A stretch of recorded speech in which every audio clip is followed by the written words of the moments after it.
In this tutorial, I'm going to show you how to do this vintage nail art design. These are the nail polishes that I used. I'll write them all down in the description box below, but you can use any nail varnish brand of your choice.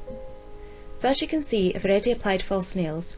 I'm starting off with a base coat from Maybelline's Colour Show range, which is called Sugar Crystals.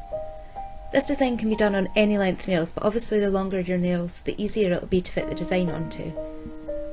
For those of you who, like me, are using false nails for this look, I don't recommend using the Elegant Touch brush-on nail glue, as the glue can clearly be seen through the transparent nails, as you'll probably notice throughout this tutorial. I fixed this later on, but I didn't have time to film the tutorial again. So if you do use transparent false nails like I did, make sure to test the glue before starting the design. Next, I'm using another polish from Maybelline's range called Winter Baby to paint a white French tip on each of my nails. You can miss out your ring finger and thumb if you want, as we'll be putting another colour on those nails, but I quite like a white base to work with as the colour you put on top looks more vivid. I'm now using Barry M's Mint Green to paint the tip of my ring finger. You'll also want to do this on your thumbnail, but I forgot, so I've left it till later on in the tutorial. While we're waiting for the green tips to dry, take a black nail polish and striping brush and paint vertical lines on the white tips. I'm using a dot and flick nail art pen by Andrea Fulerton, but you can use any black nail polish and brush. Don't be too cautious with your lines, the slower you go the more likely you'll be to mess them up. It doesn't matter if they're not perfect.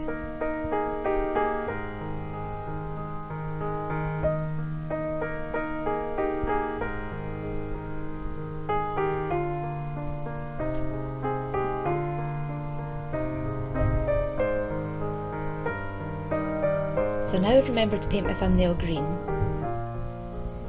Next, I'm using Shocking Pink by Barry M to paint some blobs on my middle finger that will hopefully look like flowers at the end. Paint them down one side of the nail.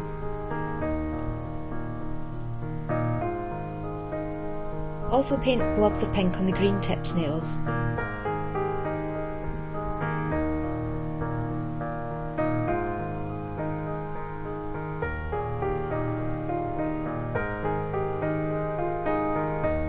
While the blobs are drying, I'm using a silver, almost pearly nail art pen to add dots to my index finger and pinky. You can use any nail varnish you like and a dotting tool if you don't have a dotting nail art pen. If you don't have a dotting tool either, you can use the end of a Kirby grip or a small paintbrush. Add dots in a diagonal line across the nails.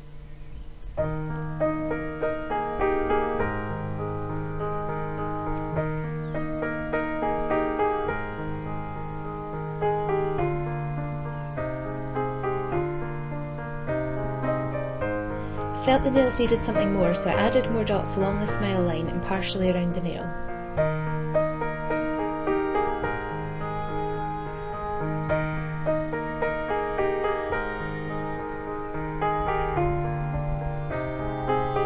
Next, I'm using Pink Flamingo by Barry M to add smaller blobs on top of the pink blobs. You don't need to be too neat with this.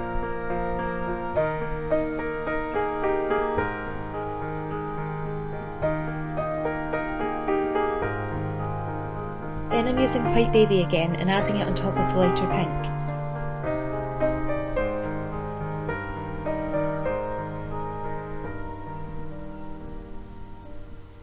Use a nail art brush to swirl the colours together.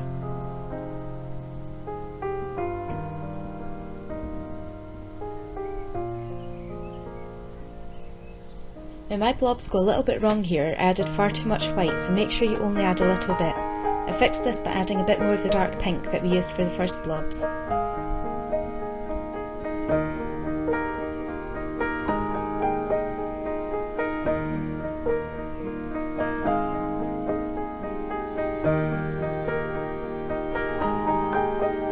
Now I'm using Sienna by Too True and a nail art brush to add small details to the flowers.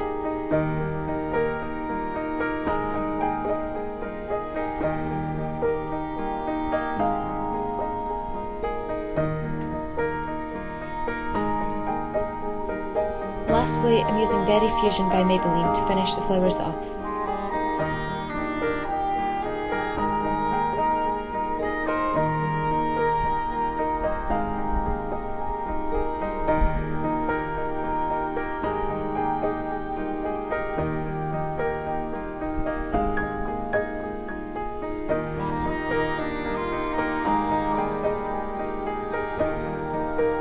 So this is what the glue looked like through the nails. It's not a good look. I took them off and used a different glue later on, which I can't remember the name of, but I'll pop it down in the description box.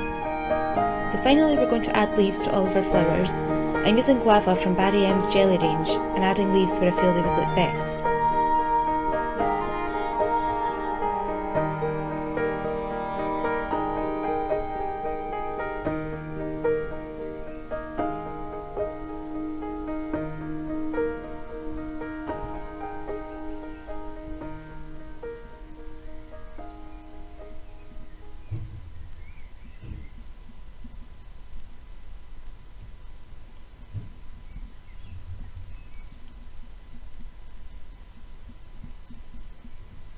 Okay, so my camera runs out of memory here, but all I did was take another jelly colour by Barry M in Watermelon, which you can see here, and I added a few shadows to the leaves to give them a bit more definition, and that's you done!